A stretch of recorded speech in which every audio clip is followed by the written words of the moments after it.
اہل علم کی نظر یہ بڑی جسارت کے ساتھ بات عرض کرنے لگا ہوں کہ قرآن مجید کے متعدد ناموں میں سے ایک نام قرآن کا ہدا ہے۔ ذالک الکتاب لا ریب فیہ ھدی للمتقین۔ ہدا کے متعدد معنی کیے گئے جو کہ اہل علم کو روا ہیں اور انہوں نے کیے اور وہ حق پہنچتا ہے۔ ایک معنی میں بھی عرض کر دیتا ہوں، ہدا کے لغوی معنی ہے گہرے سمندروں میں ابری ہوئی چٹان جس پر سورج کی کرنیں پڑیں اور وہ چمک اٹھے، اور اس چٹان کو دیکھ کر بحری مسافر اپنے سفینوں کو، کشتیوں کو لے کے چلتے ہیں۔ انہیں گمان ہوتا ہے کہ سمندر کے نیلے پانیوں میں ہموار سطح پر منزل مقصود تک پہنچنے کے لیے کوئی ہمارے پاس لائٹ ہاؤس نہیں ہے، کوئی ہمارے پاس سائن نہیں ہے، نشان نہیں ہے، تو سمندر کے اندر ابری ہوئی وہ مضبوط چٹان جس پر سورج کی کرنیں پڑیں اور وہ چمک اٹھے، اس چٹان کو عربی میں ہدا کہتے ہیں۔ تو قرآن مجید کہنا چاہتا ہے کہ دنیا کے سمندر میں گوشت پوشت کی چلنے والی کشتیاں، وہ چھوٹی ہیں، بڑی ہیں، سفینے ہیں، ٹائٹینک ہیں، اگر یہ دنیا کے سمندر میں عافیت سے نکل کر بھنور سے بچ کر ساحل مراد تک پہنچنا چاہتے ہیں تو ان کے لیے لازم ہے کہ زمانے کے سمندر میں ابھرے ہوئے اس چٹان یعنی قرآن کو سامنے رکھ کے چلے۔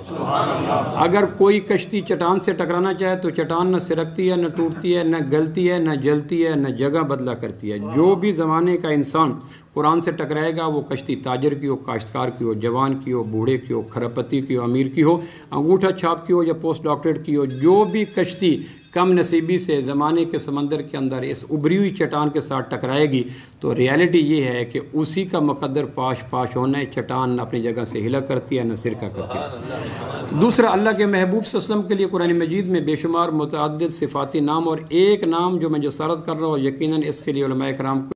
پریشانی ہوگی، لیکن پریشانی کو تھوڑا سا ضبط کیجیے گا جب تک کہ میری گفتگو تکمیل کو نہ پہنچے، پھر ممکن ہے کہ آپ کو میری پریشانی، اس گفتگو میں پریشانی ظاہر ہو جائے۔ وَوَجَدَكَ ضَالًّا فَهَدَىٰ، اس آیت کے بارے میں عرصہ دراز تک میرے ذہن میں ایک ابہام رہا، الجھن رہی ترجمے کے حوالے سے۔ جو ترجمہ پڑھتے تھے اس کو کرتے ہوئے دانتوں کو پسینہ آتا تھا، مزاج پہ بوجھ آتا تھا، شان نبوت سے ٹکراتا ہوا ترجمہ محسوس کرتا تھا، ذوق لطیف پہ گراں گزرتا تھا، لیکن اہل علم کے ترجمے کو ماننے کے علاوہ کوئی چارہ نہیں تھا، چونکہ ہم اندھے ہیں، وہ بینا ہیں، اور ہم جاہل ہیں، وہ عالم ہیں۔ ہمارا حق ہے کہ ہم ہاتھ ان کے ہاتھ میں دیں، اور ان کا حق ہے عافیت سے ہمارے ہاتھ کو پکڑ کر جنت الفردوس کی منزلوں تک پہنچا دیں۔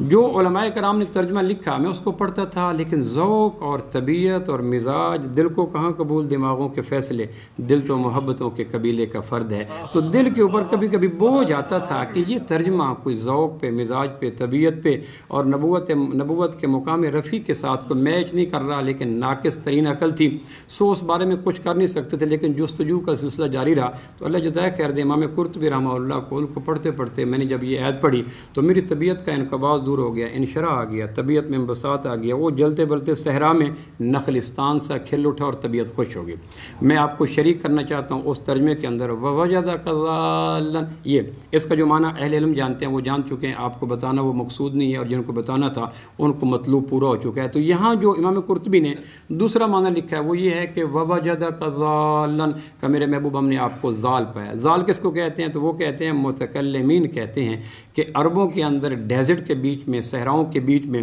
اگے ہوئے ہرے بھرے درخت کو ضال کہتے ہیں۔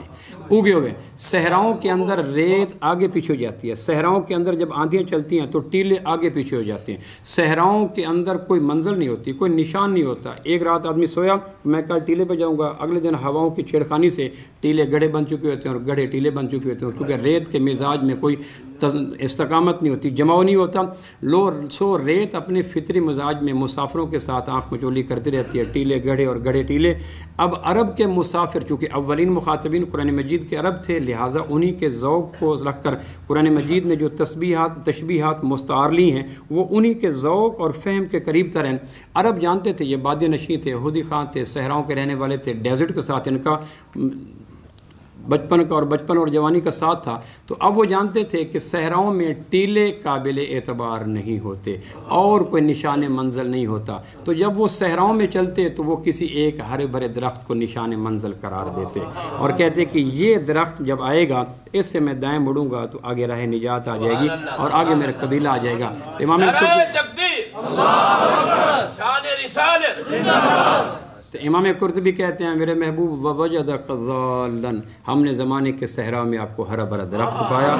فہدا، اور پھر آپ کے ذریعے انسانوں کو ہدایت عطا کر۔ قسم زمین آسمان کے خالق کی، اس ترجمے کو پڑھنے کے بعد علماء کی جسارت کے ساتھ میری طبیعت کے اندر جو کہ انقباض تھا اور غنچے گلاب نہیں بن رہے تھے اور اندر کوئی شبنم پاشی نہیں ہو رہی تھی اور ایک خزاں کا موسم ٹھہرا ہوا تھا اور علم کے زور پر اور مطالعہ کے زور پر اور تقلید کے زور پر ایک جمود تھا اور اس کو ٹوٹنے کی رہ نہیں تھی، امام قرطبی نے انگلی پکڑی اور کہا نہیں یہ معنی نہیں ہے، معنی یہ ہے کہ میرے محبوب زمانے کے صحرا میں ہم نے آپ کو درخت بنا کر آپ کی وجہ سے لوگوں کو ہدایت عطا کر۔ زال بھی ہمارے پاس ہے اور ہدا بھی ہمارے پاس ہے۔ زمانے کے سمندر میں ہرے بھرے درخت کا نام محمد عربی صلی اللہ علیہ وسلم، اور زمانے